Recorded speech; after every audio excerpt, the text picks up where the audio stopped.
livro de Jeremias, capítulo 18.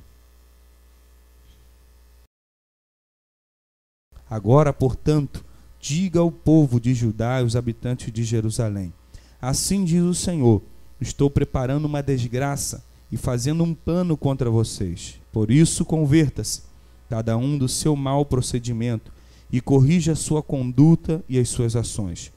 Mas eles responderão: não adianta, continuaremos com nossos próprios planos, cada um de nós seguirá a rebeldia, o seu coração mau.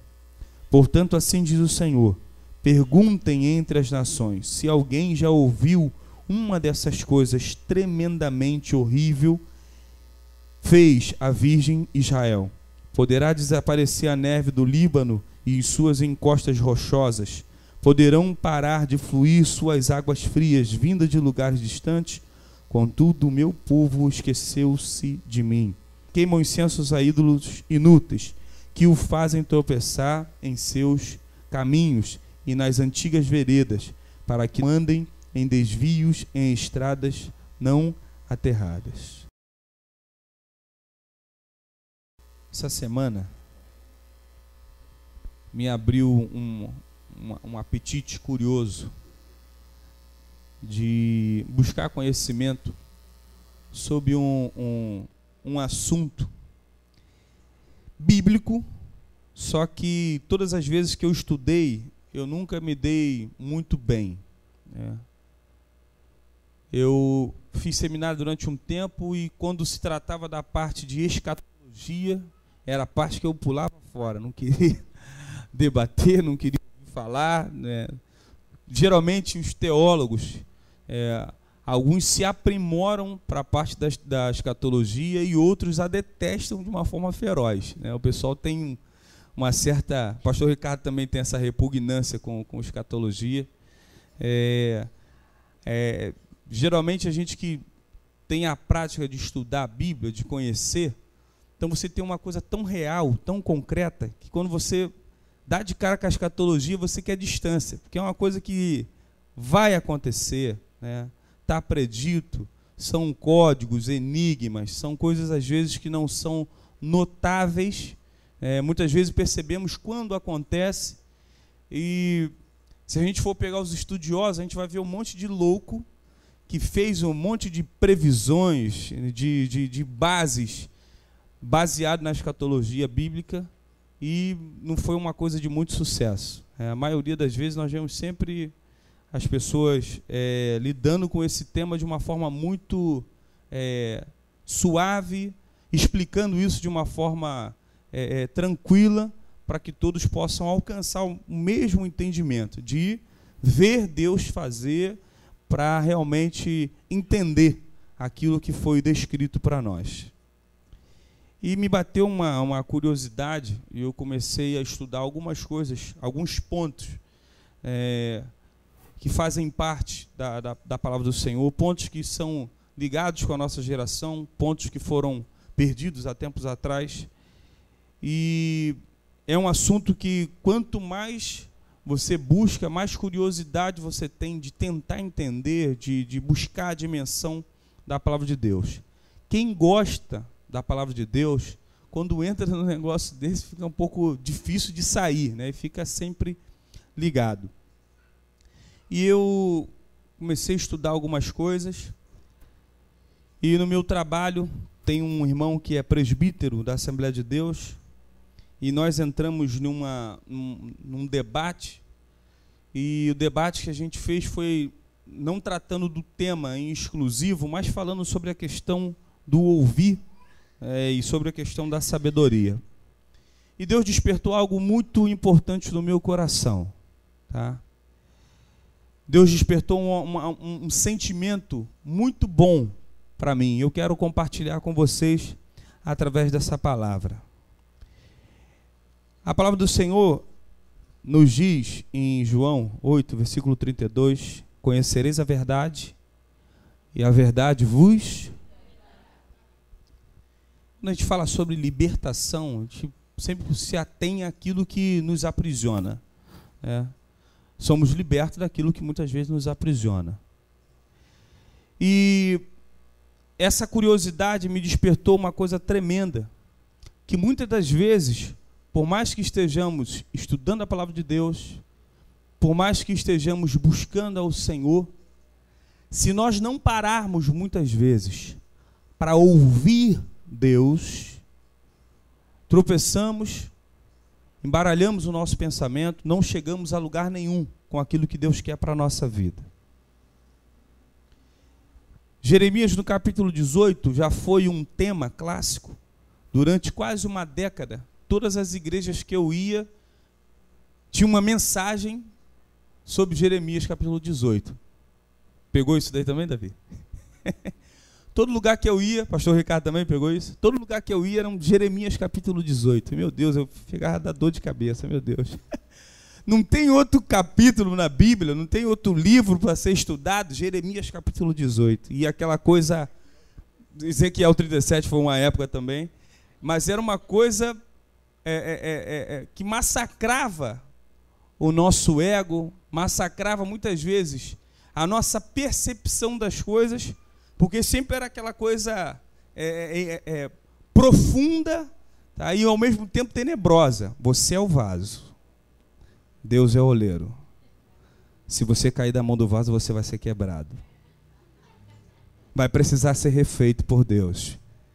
E o processo do vaso é doloroso. Sempre era a dinâmica da mensagem era sempre a mesma. E o vaso passa, o barro passa pelo fogo e é amassado e passa pela roda e tu chega a ficar tonto. Jesus amado, quanta coisa. E isso daí é muito bom quando você pega realmente a eficácia da palavra de Deus, porque ela se renova a cada manhã dentro do nosso coração. Aquilo se torna eficaz dentro do nosso coração. Você acaba, muitas das vezes, conhecendo a palavra através do medo.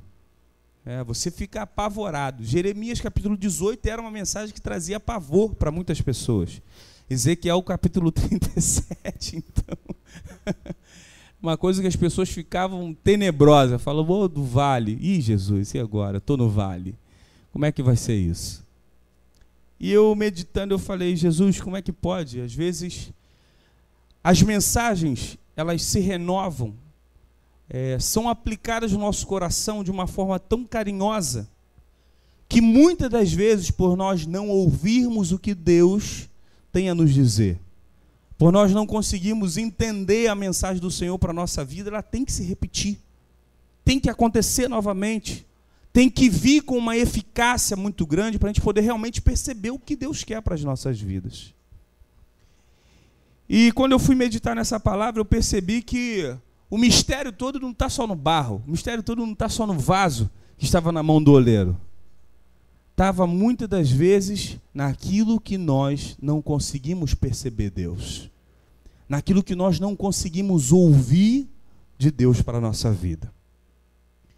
E nessa discussão, eu e o presbítero Marcos, e surgiu um assunto sobre sabedoria, sobre conhecimento, sobre inteligência, e eu dei uma pauta, ele concordou com aquela pauta e foi a deixa ali para a gente poder fazer um trabalho. No final o debate se tornou uma coisa muito prazerosa, entramos num consenso que estava se tratando de assuntos da palavra de Deus, e eu parei para perceber, fui despertado através disso, das palavras que saíram da minha boca, Deus despertou meu coração. Quando Deus chamou a Jeremias, Ele mandou as palavras do Senhor que veio para Jeremias: vá à casa do oleiro. Qual era a missão de Deus para Jeremias? Era primeiro para ele ir à casa do oleiro. E a segunda missão de Deus para Jeremias era ouvir a mensagem que Deus traria para Jeremias. A gente confere isso na palavra do Senhor. Vá à casa do oleiro, versículo 2.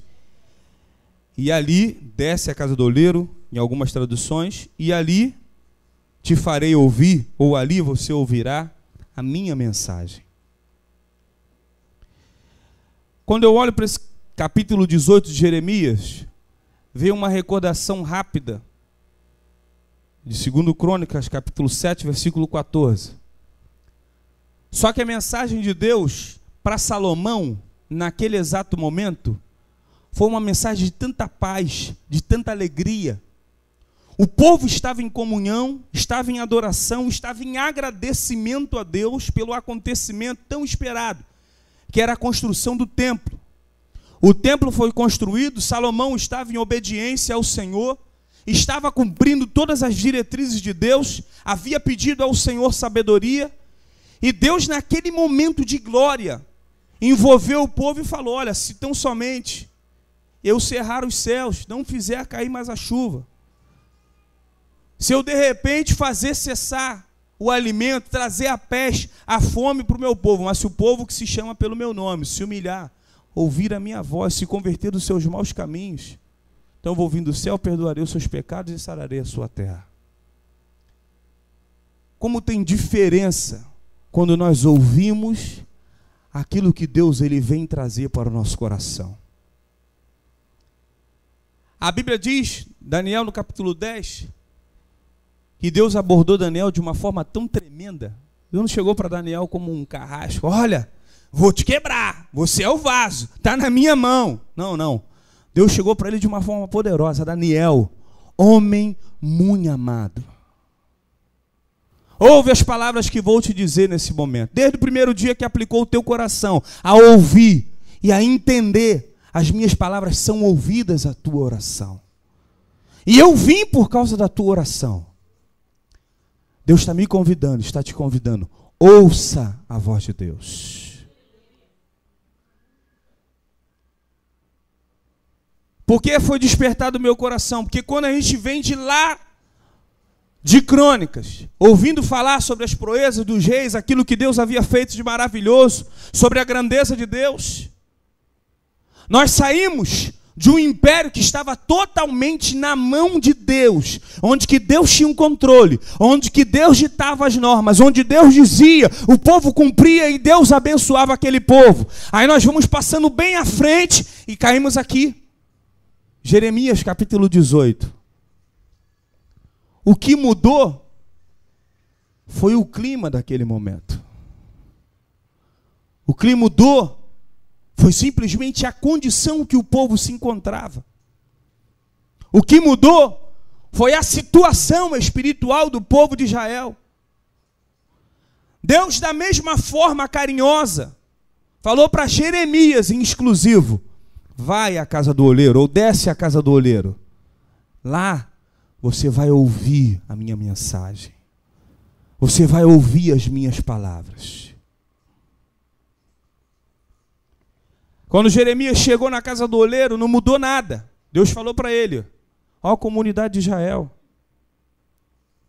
será que eu, Deus, posso fazer com esse povo o que o vaso, o que o oleiro fez com esse vaso? Será que vocês estão realmente sob meu domínio, sob a minha mão, para que eu possa refazer a condição de vocês? Para que exista aproveitamento sobre esse povo? A Bíblia diz que quando Deus prediz, lá em Gênesis, no capítulo 19, em destruir Sodoma e Gomorra, 2 anjos foram até a casa de Ló.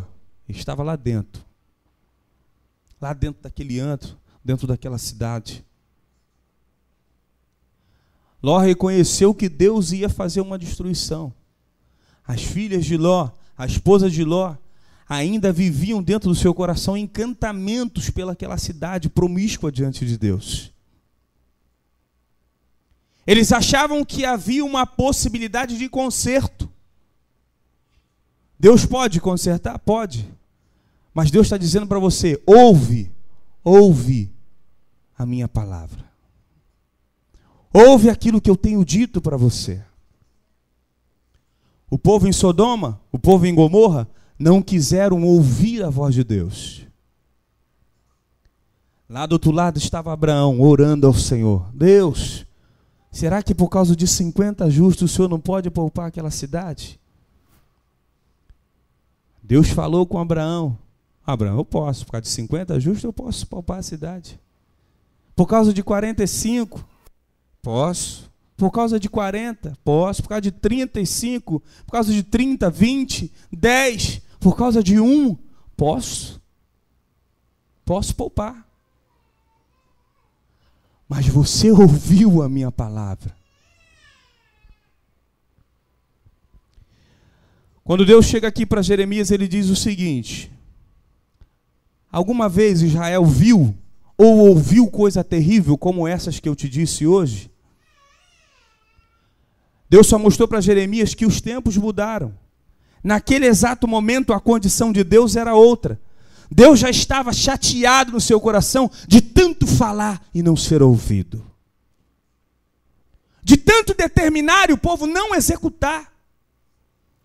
Uma das vezes, o povo se reuniu contra Jeremias. Ele dobrou o seu joelho, orou ao Senhor. Sabe o que Deus falou para ele? Cala a boca, eu não vou te ouvir. Senhor, cala a boca que eu não vou te ouvir. Eu não quero escutar a tua oração. Acaso você não tem visto o que esse povo tem feito pela cidade? Você não consegue enxergar quantas vezes eu falei e eles não ouviram? E executam tudo aquilo que eu falei para não fazer. Sabe qual é o interesse de Deus? É de te abençoar. Mas se eu não conseguir ouvir a voz de Deus, eu não posso ser abençoado pelo Senhor. Se eu não conseguir ouvir a voz de Deus, vai caracterizar para o Senhor que eu não tenho compromisso com Ele, então Ele não pode se voltar para mim. Mas aí é que mora o perigo. Porque se Deus não se voltar a teu favor, Ele pode se voltar contra você.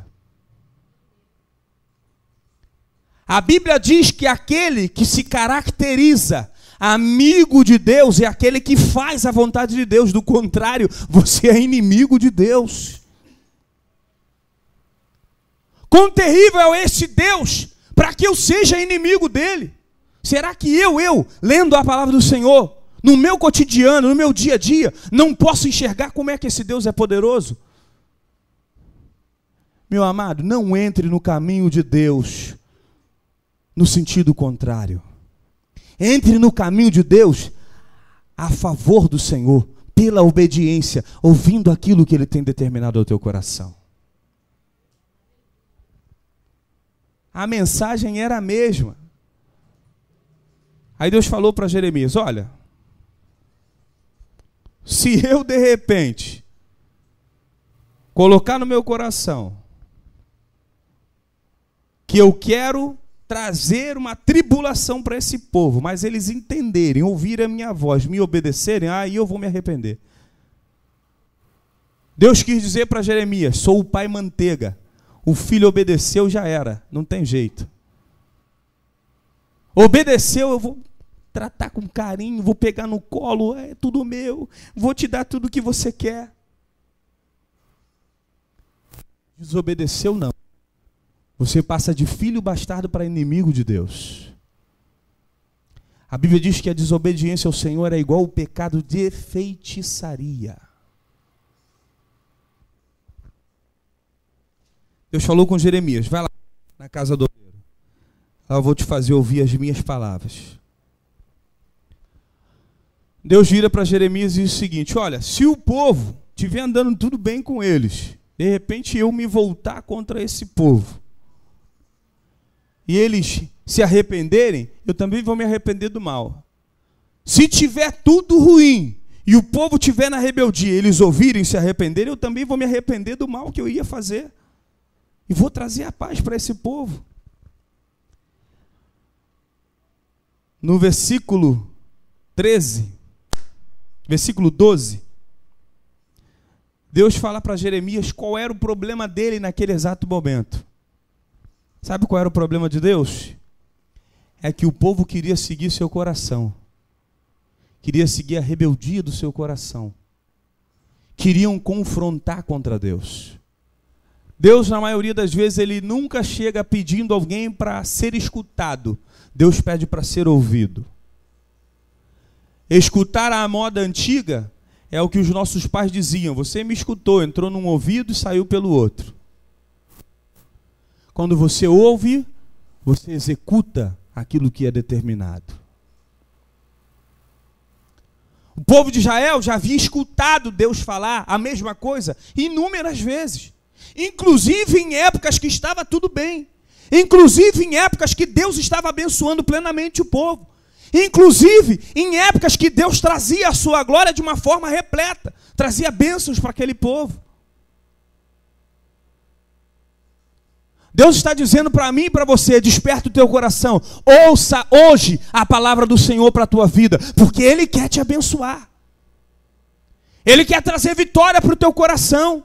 Mas se você não ouvir, você vai se tornar casa rebelde, e casa rebelde se torna inimigo de Deus. Aí Deus vai planejar o mal contra a tua vida. Não vai adiantar daqui a 3 meses, 4 meses, depois da rodada da 5ª campanha que você fez, você dizer: Deus não quer nada comigo, Deus não está me ouvindo, o Senhor não me ama, o Senhor não tem um plano na minha vida. Porque Deus fala, fala, fala, mas a misericórdia do Senhor, ela é infinita quando você ouve, quando você pratica aquilo que Deus determinou na tua vida. Eu me despertei para isso. Eu estava estudando a parte escatológica da Bíblia, baseado no livro de Daniel, vendo sobre alguns acontecimentos que parecem já ter tido o seu efeito, como a Bíblia preveu, como a Bíblia disse. E eu estava analisando o seguinte, que o amor de Deus, ele é tão extenso, que Deus vinha falando desde o final do reinado de Isaías, sobre a questão de que o povo tinha que se voltar para Ele, de que o povo tinha que tirar a idolatria do seu coração, de que o povo tinha que verdadeiramente se converter dos seus maus caminhos. Deus já havia falado isso desde o deserto, quando Deus tirou o povo de dentro do Egito. O povo fez, porque Moisés ficou 40 dias e 40 noites no monte, orando, buscando a Deus pela vida do povo. Deus trazendo bênçãos, trouxe os mandamentos para que o povo pudesse viver debaixo de uma lei regida por Deus e abençoado através disso. Quando Moisés chega, está lá um bezerro de ouro, o povo adorando. Moisés ficou revoltado, Deus ficou entristecido, quebrou os mandamentos que havia feito. Aí Deus pegou mais uma vez, retratou essa questão da idolatria no coração do povo. Olha, vocês têm que se voltar para mim. É abominável diante de Deus você idolatrar outros deuses. A Bíblia diz que lá no capítulo 24 de Josué, depois de tudo que Deus já tinha feito no deserto, depois de todas as bênçãos que Deus tinha feito na saída do povo do Egito, lá no capítulo 24, a Bíblia diz que Josué trava uma batalha com os homens, os chefes de cada tribo, dizendo para eles o seguinte: olha, gente, andamos até aqui, travemos grandes batalhas, travamos grandes pelejas para poder conquistarmos a bênção do Senhor. Agora eu vou dizer uma coisa para vocês, vou tirar a responsabilidade dos meus ombros. Está aí os deuses dos amorreus, está aí os deuses que os vossos pais seguiram. Hoje eu escolho servir ao Senhor. Mas tirem os deuses estranhos que estão na sua vida, tire os deuses estranhos que estão lhe acompanhando, tira aquilo que desagrada ao Senhor, para que a sua casa possa dizer que serve ao Senhor como a minha. Daí por diante, Deus continua falando inúmeras vezes, mas o povo vive uma vida de altos e baixos. Ora o povo obedece, ora o povo desobedece, ora o povo obedece, ora o povo desobedece. Sabe o que Deus está dizendo para mim e para você nessa noite? Que com Deus não se brinca. Deus não é um boneco de marionete que você pode manipular a seu bel prazer. Deus não é o tutor da vontade do nosso ego, do nosso coração. Deus é o tutor de uma vontade soberana. Quem tem que seguir sou eu, quem tem que seguir é você. Se nós não entrarmos na vontade de Deus, nós sofremos as represálias por isso, vinda do Senhor. O convite de Deus para a tua vida é que Ele quer abrir as portas do céu, a derramar bênçãos sem medida sobre a tua vida.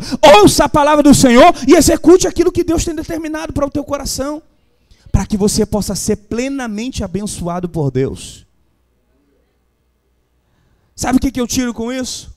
Que o povo de Israel teve momentos extensos de felicidade plena. No mundo que nós vivemos hoje, acabamos, às vezes, colocando a culpa no dinheiro de todas as coisas. Vivemos no mundo capitalista, você para ir ali na esquina tem que ser no dinheiro. Você para poder se alimentar tem que ter muito dinheiro. Você para poder ter um plano de saúde tem que ter dinheiro. Você para poder fazer qualquer coisa tem que ter dinheiro. O pastor estava falando aqui no momento das ofertas, uma coisa interessante. Deus, ele se encarrega de abençoar a sua obra. Quem é a obra de Deus? Faz assim para você, faz assim. Eu sou a obra. Fala, eu sou a obra de Deus.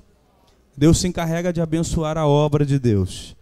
Então, para a obra do Senhor efetivamente estar abençoado, depende de Deus abençoar a tua vida. Depende de Deus encher a tua vida de bênção. Porque você é a obra do Senhor. Esse lugar não funciona, Deus não habita nele, se você não estiver aqui.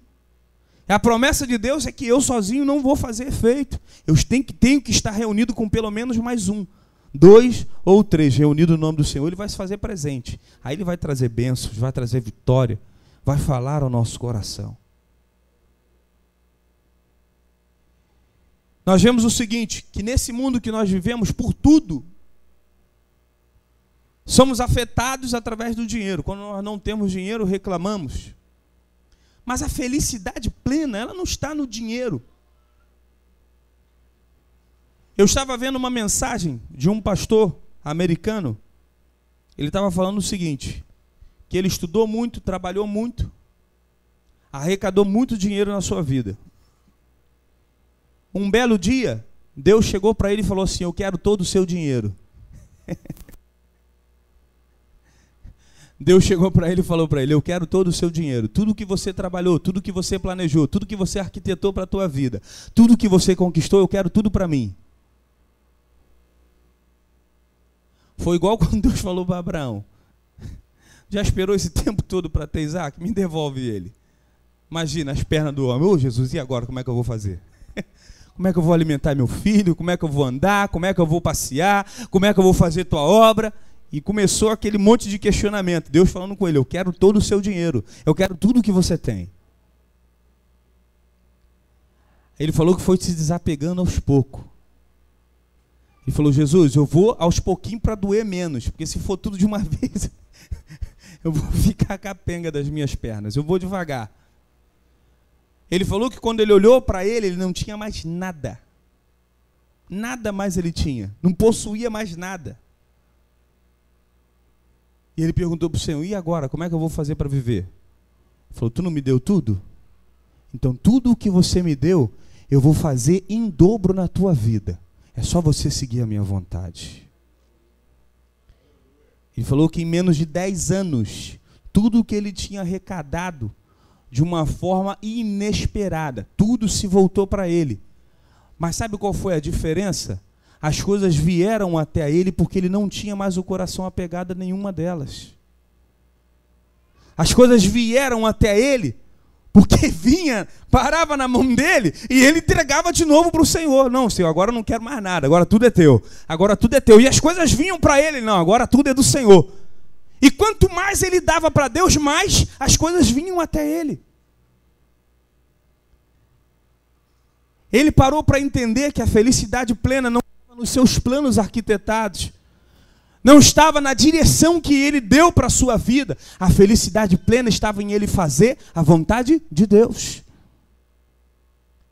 Ele colocou no seu coração, mesmo que eu não tiver nada, tendo Deus eu tenho tudo. Sabe por quê? O teu Deus é o dono de tudo. O teu Deus pode te dar tudo, mas depende de você ouvir e executar aquilo que Ele tem determinado no seu coração.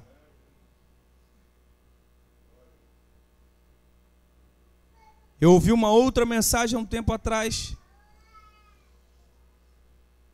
e o pregador ele citou o seguinte: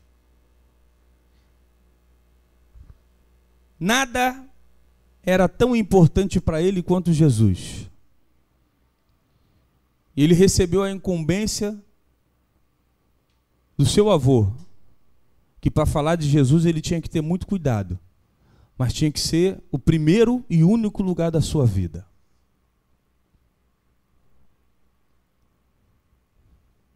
Israel não tinha Deus como o tutor da sua vida. Tinha um Deus que podia lhe trazer bens. Tinha um Deus que podia lhe dar aquilo que eles queriam, aquilo que eles planejavam. O problema de Israel foi não servir ao Senhor da forma correta. Foi não colocar Deus como o centro da sua vida. Quando nós ouvimos o Senhor, conseguimos colocar Ele no centro da nossa vida. Quando nós ouvimos o Senhor, conseguimos seguir as suas diretrizes e somos abençoados por isso. Quando nós ouvimos o Senhor, o episódio que aconteceu aqui, em Jeremias, Deus falando para o povo de Israel, lá no versículo 13, acaso vocês já ouviram da minha parte coisas tão terríveis, que eu vou arquitetar o mal contra essa nação? O povo só tinha ouvido de Deus que Deus ia trazer bênçãos, que era só se arrepender, que era só se humilhar, que Deus ia trazer bênçãos. Mas eles não tinham ouvido ainda, naquele episódio eles ouviram que Deus tinha preparado o mal contra a vida deles. Às vezes nós queremos colocar Deus à prova. Queremos colocar Deus à prova. Porque queremos seguir a nossa vontade sem querer entender a vontade de Deus para a nossa vida. Meu amado, eu falei isso hoje na escola dominical. Enquanto existe vida, existe esperança. Se for necessário Deus ressuscitar todos os ossos desse vale seco da tua vida para existir esperança novamente, Ele está te trazendo a esperança. Ele só quer que você ouça as suas palavras e cumpra ela no teu coração. Porque o interesse de Deus e a sua promessa ainda está de pé para a tua vida. Sabe o que Deus tinha falado para Jeremias? Que nenhuma das suas palavras se perderiam, porque ele não era filho do homem para mentir, e nem muito menos para se arrepender daquilo que ele havia falado. As promessas de Deus ainda estão de pé para você. Ouça a palavra do Senhor, porque Ele quer fazer cumprir na tua vida. Ouça aquilo que Deus tem determinado para o teu coração, porque as bênçãos vão se amontoar na tua vida, porque essa é a promessa do Senhor para você. Deus não quer que você ande cabisbaixo. Cabisbaixo é desobediente. Cabisbaixo é aquele que sofre com antecedência antes dos fatos acontecerem, porque não consegue ouvir a voz de Deus. Deus quer que você levante a sua cabeça hoje e obedeça ao Senhor, para que Ele possa trazer as vitórias que você precisa na tua vida. Seja abençoado por Deus. A mensagem de hoje para a tua vida é uma mensagem de arrependimento. Arrependa o teu coração. Senhor, quantas vezes eu não ouvi a tua voz? Senhor, quantas vezes eu não entendi aquilo que o Senhor queria para mim? Senhor, quantas vezes eu não consegui assimilar a sua vontade ao meu coração? Mas diga hoje para o Senhor, de pé. Se coloque de pé, por favor.